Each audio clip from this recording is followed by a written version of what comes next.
A estrutura do show basicamente vai ter uma pergunta, tem 4 respostas, tá? 3 respostas curtas, uma mais extensa e mais complexa, espero que a gente consiga chegar nela.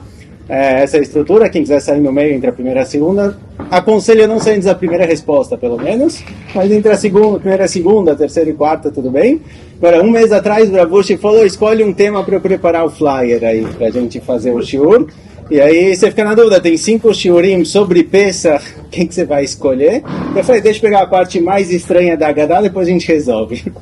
Certo? Então a gente vai pegar uma das frases mais estranhas da Haggadah, que realmente até ter que preparar o shiur, não sabe o que a gente fala ela, mas ela é bem interessante, que diz o seguinte, a gente começa com a Haggadah, Manishtaná, é a noite das perguntas, basicamente, certo? A noite de Pesach é famosa por ser a noite das perguntas, a gente tem Manishtaná, todas as perguntas, todos os filhos, cada um dos filhos faz a sua pergunta, e a ideia é fazer perguntas, quanto mais perguntas, melhor. De forma geral, perguntas é melhor que respostas. Quando você tem uma resposta, você tem uma resposta fixa e você fica preso dentro disso. Quando você tem perguntas, isso abre seu pensamento, te ajuda a expandir seu conhecimento para caminhos diferentes. Então, de forma geral, perguntas são melhor do que respostas, certo? Então, a noite do Seder tem muitas perguntas, isso daqui é importante, isso daqui é essencial. Também, quando você tem uma resposta, você fica seguro, preso onde você está. Quando você tem perguntas, você vai descobrindo coisas novas. Então, a noite do Seder, essa é a meta, certo? Na hora que você vai educar os filhos, você tem que fazer eles fazerem perguntas, para eles se interessarem e conhecerem. Cada um tem um ponto de vista diferente. Tem os 4 filhos, cada um tem um jeito de pensar. Então, a pergunta é válida, certo? Faz sentido. Tem até o Nefesh HaChaim, Rav Chaim Volozhin, ele tem uma explicação do Pirkei Avot, chamado Ruach Chaim, que ele explica uma das primeiras Mishnayot de Pirkei Avot, que diz o seguinte, Hevei mitabek be'afar ragleiem. Quando a pessoa estuda, ele tem um rabino, ele está estudando com ele, a pessoa tem que leitabek be'afar ragleiem. O que significa isso? A explicação mais simples é que antigamente o rabino sentava no lugar mais alto, as pessoas sentavam em volta, no chão. Então, tipo, na linguagem de afar, significa, olha, senta no chão perante o rabino, escuta o que ele tem a dizer. Mas o Rav Chaim Volozhin presta atenção no verbo Hevei mitabek. A palavra avak em hebraico significa pó, significa poeira, mas leitabek em hebraico é brigar, é discutir. Então ele fala, olha, se o rabino fala alguma coisa, não aceita com facilidade, pergunta, discute, faz parte do entendimento, da compreensão, fazer perguntas, tentar entender, discutir, certo? Com respeito, obviamente, mas discutir, não aceitar as coisas com facilidade. É uma caixa de Pandora, porque se libera, todo mundo vai perguntar qualquer coisa, mas tudo bem. Essa é assim que ele explica a Mishnah. Então as perguntas são válidas, elas são importantes, o problema é que, assim, quer fazer uma pergunta, tudo bem, mas não faz uma pergunta medíocre, pensa antes de perguntar. E aí vem a Haggadah e faz o seguinte, olha, tem as perguntas famosas, mas tem uma pergunta na Haggadah que não faz o mínimo sentido. A Haggadah pergunta o seguinte, depois de falar dos 4 filhos, tem o Chacham, o Rasha, o Tam, o Sheni, o Elishol, aquele que não sabe perguntar, e aí pergunta a Haggadah, Yachol Mirosh Chodesh. Logo antes foi falado que para a criança que não sabe perguntar, você tem que abrir a conversa e falar para ele, Bavur Zeh Asa Hashem Libetzetim Mitzrayim, Hashem tirou a gente do Egito, pelo que a gente tem aqui, Matzah, Maror, etc. E aí a galera pergunta, Yachol Mirosh Chodesh, será que eu posso começar a contar a história da Haggadah em Rosh Chodesh, ou seja, 2 semanas antes? Não faz muito sentido, certo? Pergunta essa. Óbvio que não. Pesach é no dia 15 de Nissan, as coisas têm data. Sem ninguém fala, eu vou fazer Purim 2 semanas antes. Vou fazer Shavuot um pouco antes. Tudo tem data. Tudo tem a data natural no dia que tem que ser cumprida a mitzvah. Pesach, Matzah, Maror, tudo isso tem um dia específico. O que vem a Haggadah e pergunta é, Chol Mirosh Chodesh, posso começar de Rosh Chodesh? Não faz o mínimo sentido. Ninguém começar Hanukkah, Rosh Chodesh, Kislev. Deixa eu começar um pouco antes. Tudo tem sua data, tudo tem a data específica. Porque de repente a Haggadah pergunta, talvez eu possa começar em Rosh Chodesh. Ela fala, não, está no lugar Bayom Ha'u. Está escrito no Pasuk, Bayom Ha'u, no dia da saída do Egito. Até agora já não estava complicado, mas a Haggadah continua perguntando, olha, se no dia da saída, tudo bem, vou começar de manhã cedo. Não à noite, como é o dia judaico, Vaihera, Vaihibol, que é o dia que começa à noite. Vou começar de manhã cedo, talvez possa começar de manhã cedo. Essa pergunta também não faz, como assim? Tipo, o que a Haggadah está perguntando? Posso começar mais cedo? Tem horário, é anoitecer. Quando eu chego dia 15, por que eu começaria mais cedo? Não faz o mínimo sentido. E a Haggadah traz o pasuk, Bavur Zeh, lo amarti b'shah she'esh matzah maror munachim lefanecha. Eu falei, não, tem que ser no dia de Pesach, quando você tem na sua frente matzah e maror. E matzah e maror você só coloca à noite, na hora que você arruma a mesa, e não antes. O que a Haggadah quer aqui? O que ela está perguntando? Certo? Essa é a pergunta Esse era o tema. Porque a Agadá levanta a opção de fazer Pesach em Rosh Chodesh. E se não em Rosh Chodesh, mas talvez no dia 14 de manhã. Antes de começar toda a noite do Seder. Não sei, uma noite, tem horário, tem dia, tem tudo certinho. Que de repente aqui em Pesach a gente quer começar antes. Essa é a pergunta, certo? Tem 3 respostas curtinhas, bem locais aqui para isso, e depois uma resposta um pouco mais abrangente. A primeira resposta, essa eu achei interessante, ela diz o seguinte, olha, a gente tinha os 4 filhos, tinha o Raham, o sábio, o Rashá, o perverso, o Tam, aquele inocente, e o Shemin aquele que não sabe fazer perguntas. Tem quem diga que essa pergunta, será que a gente começa Rosh Chodesh ou talvez de manhã, é continuação da resposta para aquela criança que não sabe fazer perguntas. Ou seja, você tem uma criança que é mais bobinha, um pouquinho mais lenta, então você fala, olha, vamos começar de Rosh Chodesh. Tem que contar toda a história, não vai dar na noite do Seder, tem tanta coisa acontecendo, tem aquela criança que vai ficar podada, deixa eu começar 2 semanas antes, deixa eu começar explicando, não 2 semanas, tá bom, no dia de manhã eu sento com ele, conto um pouco a história e à noite a gente dá atenção pro resto. Então tem quem diga que essa parte da Agadá é parte da conversa com a criança que não sabe, criança um pouquinho mais lenta, que não sabe nem fazer perguntas, então você começa um pouco antes, quando não tem muita gente, tem atenção especial, essa é uma das explicações.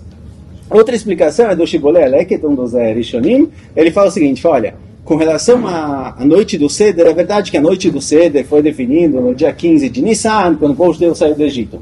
Mas todo o processo do Korban Pesach, que a gente faz, tem algumas datas em que isso aconteceu. Rosh Chodesh Nissan, Moshe Rabbeinu falou para o povo, a Chodesh Azelachem, esse mês é o mês da Geulah, esse é o mês de Nissan, e deu para eles a mitzvah de Pesach. No dia 10 de Nissan, o povo no Egito separou um animal que ia ser o animal que iam usar para Korban Pesach. No dia 14, eles fizeram a Shechitah, fizeram o abate do animal, fizeram o Korban Pesach. Dia 15, certo? Na noite do dia 15, eles sentaram para comer. Então a galera está perguntando o seguinte, olha, a história de Pesach é uma história extensa. Começou em Rosh Chodesh, quando Moshe Rabbeinu avisou. Depois eles pegaram o Korban no dia 10, fizeram a Shechitah no dia 14, comeram no dia 15. Tá bom, a gente começa o normal no dia 15, mas se eu quiser antecipar, deixa eu antecipar. Deixa eu começar em Rosh Chodesh, quando veio o aviso, ou pelo menos no dia em que fazem a Shechitah, porque só à noite quando eu vou comer. Então a Agadá está levantando essas questões para no fim falar, não, é no dia que você senta para comer. No dia que você senta para comer o Korban Pesach, que é o fim dessa história, aí sim você realmente pode lidar com o assunto, certo? Essa também é uma explicação bem pontual ligada ao tema. Tem mais uma explicação do Rav Zaks, ele fala de um lado mais educativo, ele fala o seguinte, fala, olha, a gente está passando nessa noite do Seder todos os valores judaicos para a próxima geração. Na hora, a preparação para Pesach, toda a preparação, limpeza da casa, tudo isso, leva muitos dias antes da noite do Seder, certo? Tem a noite do Seder que a gente vai sentar e comer, mas tem toda a preparação, limpeza da casa e etc. A pergunta é, quando a gente vai passar os valores? Será que durante toda a preparação ou só na noite do Seder? Então fala o Rav Zaks, a Agadá vai perguntar o seguinte, olha, quando eu posso passar os valores para os meus filhos? Na hora que eu estou preparando, planejando tudo? Ou quando eu faço as coisas na prática? Que eu estou fazendo o Korban?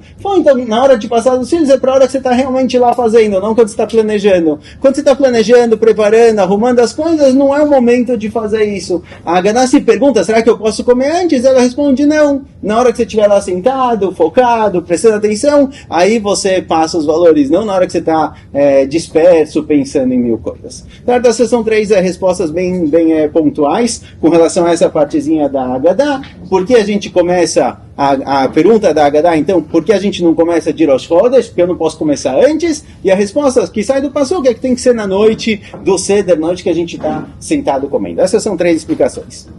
Mas vamos para mais uma, um pouquinho mais complexa, que diz o seguinte. Tem um Zohar interessante que ele fala que tudo no mundo tem pai e mãe. Quem aparece no Zohar?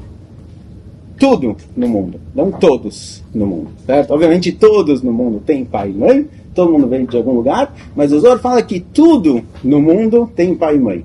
Isso significa que a mesa, a câmera, os livros, tudo no mundo tem pai e mãe. Agora, o que significa isso? O que representa o pai e a mãe no conceito do Zohar? Obviamente o livro não é filho do livro anterior, não funciona dessa forma. O que representa pai e mãe na ideia do Zohar?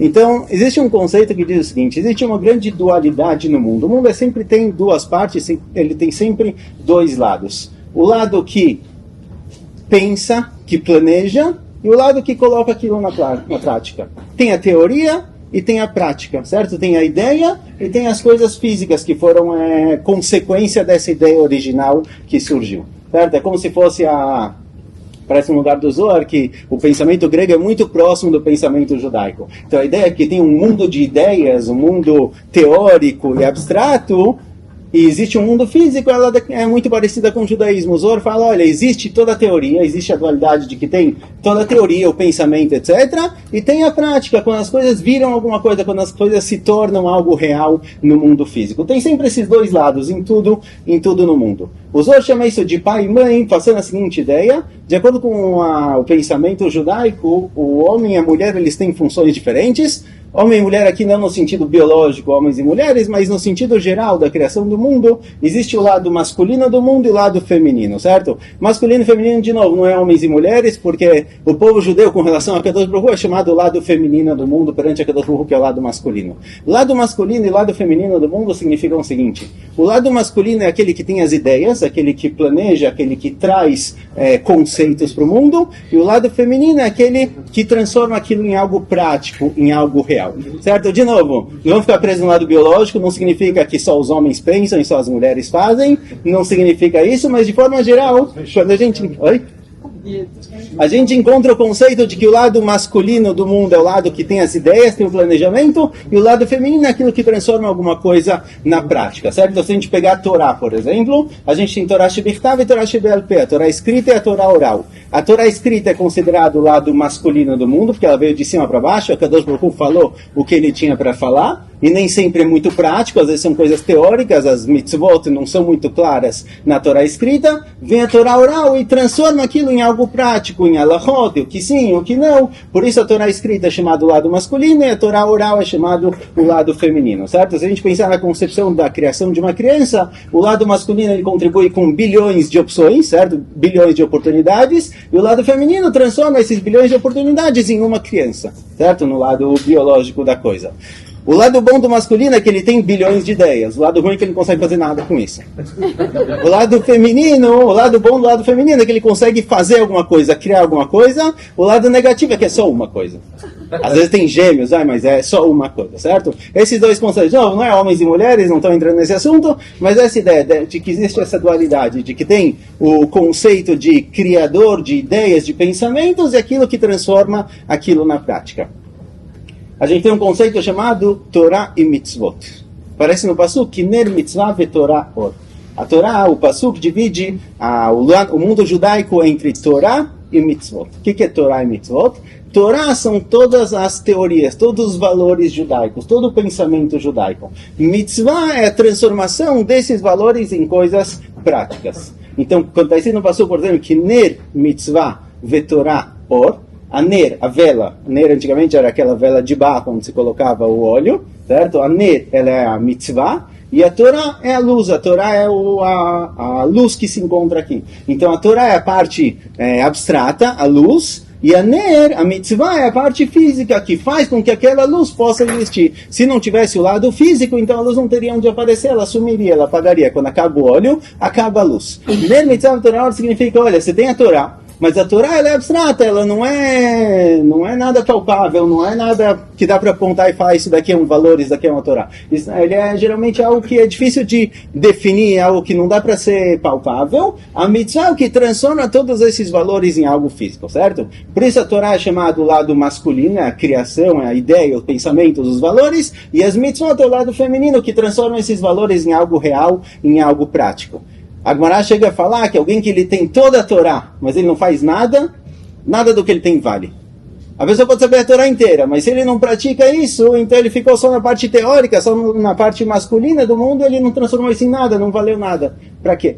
Você sabe tudo, mas você não fez absolutamente nada, então você não chegou no objetivo final, certo? Esse daqui é um dos conceitos que aparecem em alguns lados. A Moshe Shavira fala sobre isso, tem um rabino americano, o Rav Akiva Tatz, também, ele fala bastante sobre o assunto. É um ponto bem central no judaísmo, essa dualidade entre a teoria e a prática, Torá e Mitzvot, o lado masculino e o lado feminino. Quando a gente chega em Pesach, a festa de Pesach é considerada a primeira das festas no judaísmo, certo? É o começo de tudo. E tem um conceito de que sempre que a gente quer entender uma coisa melhor, você tem que voltar para o começo. Então é trazido que se a pessoa quer conhecer a natureza de cada uma das criações da existência, procura o primeiro lugar onde isso aparece na Torá. Tem conceitos que vão aparecer na Haggadah de Pesach, na história de Pesach, porque eles são essenciais para toda a continuação. E a pergunta que a gente tem, na verdade, a pergunta da Haggadah aqui, Echol Mirosh Chodesh, isso que a Haggadah pergunta, será que eu posso começar a história da saída do Egito em Rosh Chodesh? Ela está perguntando o seguinte, fala, olha, eu quero contar toda a história do Egito, todos os valores, tudo isso.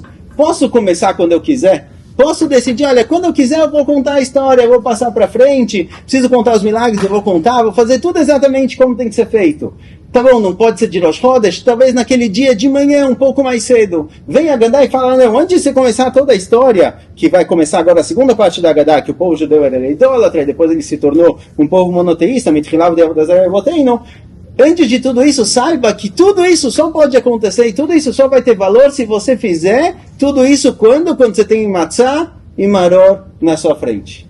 Ou seja, não adianta vir agora com toda a história judaica e começar a contar isso para todo mundo saber, etc. Se isso não se transformou em matzah e maror na sua frente, nada disso vai durar. Se nada foi criado fisicamente, ou seja, todas essas ideias são bonitas, são muito legais, mas se nada se transformou em algo físico, todo esse conceito de liberdade não virou a matzah, todo o conceito do sofrimento e da superação não virou maror, se tudo isso, tudo que aconteceu lá não virou Pesach, matzah e maror, como aparece na continuação do Haggadah, aqui não falou Pesach, matzah e maror, Pesach representando o Gilui, a revelação de Akadosh Baruch Hu no mundo, certo? Que ele passou pelas casas, a matzah, a liberdade, e o maror, o sofrimento e a superação. Se você não transformou todos esses ideais em Pesach, matzah e maror, lo etzai de chovato. Então a Haggadah aqui, ela não faz uma pergunta aleatória, deixa eu começar em Rosh Chodesh, não vou ter tempo à noite, a criança não sabe direito o que responder, não sabe direito entender, deixa eu começar antes para ir mais devagar. Não, a Haggadah me fala o seguinte, olha, você quer tentar em Rosh Chodesh, você quer tentar em outro dia, não vai funcionar. Não vai funcionar por quê? Porque no momento em que existe uma mitzvah que fala que tem que ser no dia 15 à noite, isso significa que não pode ser em nenhum outro dia. Quando a Kadosh Baruch Hu deu uma mitzvah e falou, essa é a maneira de cumprir a mitzvah, significa que você pode inventar o que você quiser, que não vai funcionar. O único lugar específico onde você vai poder colocar os valores de Pesach, Matzah e Maror é no dia 15 de Nissan à noite, quando Matzah e Maror munachim lefanecha. Aí sim você consegue cumprir a mitzvah. Ou seja, esse pedacinho da Haggadah vem dizer pra gente justo esse conceito, essa dualidade, que se todos os valores que a gente planejou até aqui, toda a conversa com os filhos, todo o Manishtanai, tudo isso, se isso não virou Pesach, Matzah e Maror, se isso não virou algo físico, um objeto físico, que ele absorve essa luz, absorve esse valor, não tem valor, não serve. Não vai continuar, não vai ter continuidade, você não conseguiu criar nada. Se você não transformou nisso, não valeu. Por isso a Haggadah ela abre, não exatamente abre, tem a parte do Avadim Ainu, mas ela vem dizer, toda essa pergunta, posso começar a ir aos Chodesh e tal, não é esta uma coisa aleatória, para dizer, olha, como funciona, como eu transformo tudo isso que eu estou contando na noite do Seder, como eu passo isso para frente, transforma em coisas físicas. Pesach, Matzah, Maror, Mitzvot, essa é a maneira de transformar toda a Torá em mitzvah. Se a pessoa não transforma a Torá em mitzvah, não sobra nada na mão dele. Então essa daqui é uma explicação, pelo menos, para essa parte da Haggadah. Boa noite a todos.